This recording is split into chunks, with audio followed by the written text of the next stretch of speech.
সমকামিতা আর লেসবিয়ানের পরিমাণ আমাদের ইন্ডিয়ায় প্রচুর পরিমাণে বেড়ে চলেছে। বেড়ে যাওয়ার মূল কারণ দুটি। নাম্বার ওয়ান, বিয়ে লেটে করা। নাম্বার টু, আমাদের দেশের সবচেয়ে বড় কোর্ট সুপ্রিম কোর্ট এসব জিনিসগুলোকে লিগাল করে দিয়েছে।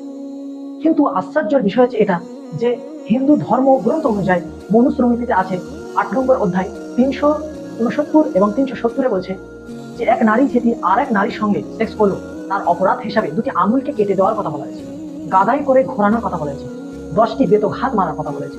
সেম জিনিস মনুস্মৃতিতে 11 নম্বর অধ্যায় 67 নম্বর শ্লোকে বলেছে যদি কোনো এক পুরুষ আর এক পুরুষের সঙ্গে সেক্স করলো তাহলে তাকে পাপী বলা হয়।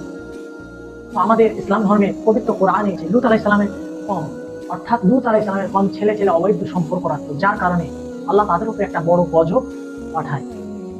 তো যখন প্রত্যেক ধর্মগ্রন্থে এইসব ধরনের অ্যাক্টিভিটিকে হারাম করে দেওয়া হয়েছে, তারপরও যখন আমরা আল্লাহ